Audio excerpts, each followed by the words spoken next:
ഈ കുളിപ്പിച്ച് പിള്ളേ ഇല്ലാണ്ടാക്കുന്നത് നിങ്ങൾ കേട്ടിട്ടല്ലേ ഉള്ളൂ. അതുകൊണ്ട് അതാണ് ഇത്. കണ്ടോ, എന്റെ ഒരു മാസത്തെ കരിയും ലിപ്സ്റ്റിക്കും എല്ലാം അവൾ ഇന്ന് ഒറ്റ ദിവസം കൊണ്ട് തീർക്കുവേ. പുറത്ത് പോകാൻ വേണ്ടിട്ട് ഒന്ന് തലമുടി ചീപ്പാന്ന് വെച്ചപ്പോ തലമുടി കംപ്ലീറ്റ് കൊടുക്കും. ഇത് കേട്ടിട്ട് അമ്മ പറയാണ് ഇത്രയും നാൾ നാട്ടുകാരടുത്ത് മാത്രമേ കൊടുക്കുള്ളായിരുന്നു, ഇപ്പൊ തലമുടി കൊണ്ട് തുടങ്ങിയെന്ന്.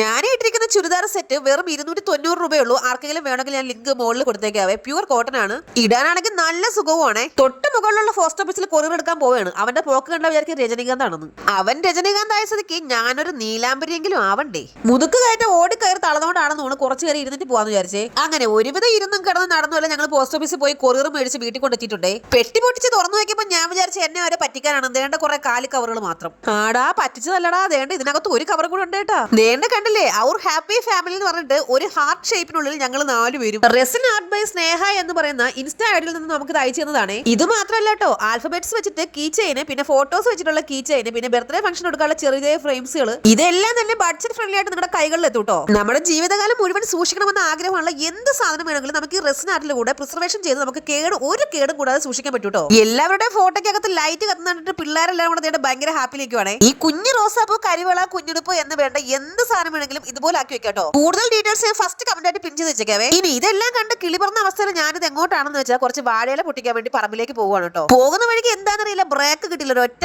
പോക്കായിരുന്നു അങ്ങോട്ട്. ഇത് പിന്നെ മത്തം കുത്തിയാ കുമ്പളം മുളയ്ക്കാറില്ലല്ലോ അല്ലേ.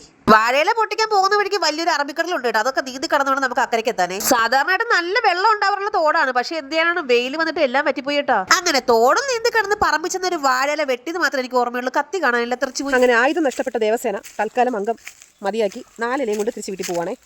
വീട്ടിൽ വന്ന പാടെ ആരോടോ ഉള്ള ദേഷ്യം തീർക്കുന്ന പോലെ ഈ തേങ്ങയെല്ലാം തിരുമ്പി കൂട്ടുന്ന എന്താണെന്ന് വെച്ചാൽ ഒരു ചെറിയ പരിപാടി ഉണ്ട്. നന്നായി ഉരുക്കി അരച്ച ശർക്കരയിലേക്ക്, അരച്ചതല്ലോ അരിച്ചെടുത്ത ശർക്കരയിലേക്ക് ഏലക്കപ്പൊടിയിൽ തേങ്ങയും നെയ്യും ലേണ്ട കുറച്ച് പഴവും കൂടെ ചേർത്തിട്ട് നന്നായിട്ട് മിക്സ് വെൽ. ഇന്ന് ഇതെല്ലാം കൂടെ ചേർത്തിട്ട് ഒരു സ്പെഷ്യൽ അട ഉണ്ടാക്കാൻ പോവാണ് കേട്ടോ. എല്ലാം ചെയ്ത് കഴിഞ്ഞിട്ട് അരിപ്പൊടി നോക്കിയപ്പോൾ അരിപ്പൊടി സ്വാഹ, എന്നാ പിന്നെ ഗോതമ്പ് പൊടി കൊണ്ട് അങ്ങോട്ട് ഹോമം നടത്താല്ലേ. നന്നായി കുഴച്ച് ഇലയിൽ പരത്തി ഈ മാവിലേക്ക് ദേണ്ട നമ്മുടെ ഈ ശർക്കര കൂട്ടും കൂടെ വെച്ച് കൊടുക്കാവേ. ഇലയുടെ എപ്പോൾ കഴിക്കാൻ കിട്ടുമെന്നും പറഞ്ഞ് ദേ 2 പേരും കൂടെ നോക്കി ഇരിപ്പുണ്ട് കേട്ടോ, കൊതിയും പിടിച്ച്. ഇനി ഒരു ഇഡ്ഡലി ചെമ്പിനകത്തേക്ക് വെച്ചിട്ട് നന്നായിട്ട് ആവി കയറ്റി പുഴുങ്ങിയെടുക്കാമേ. പണ്ട് പാചകത്തിന്റെ ABCD അറിയാൻ വയ്യായിരുന്ന കാലത്ത് ഞാൻ ഈ സാധനം നേരെ വെള്ളത്തിനകത്തിട്ട് പുഴുങ്ങിയെടുത്തിട്ടുണ്ട്. അവസാനം തുറന്നു നോക്കിയപ്പോൾ മാവ് ഒരു വഴിക്കും ശർക്കര വേറൊരു വഴിക്കും തേങ്ങ വേറെ ഏതോ വഴിക്കുമായിരുന്നു. അന്ന് കുറെ പേടിച്ചെങ്കിലും ഇന്നതൊക്കെ ആലോചിക്കുമ്പോൾ മനസ്സിൽ ചിരിയാണ് കേട്ടോ വരുന്നത്. അങ്ങനെ നമ്മുടെ ആവി പറക്കുന്ന ഇലയുടെയും കട്ടൻ ചായയും തയ്യാറായിട്ടുണ്ട്. അപ്പൊ നമ്മുടെ ചാനൽ ഒന്ന് സബ്സ്ക്രൈബ് സഹായിക്കണേ. Tata bye bye, see U.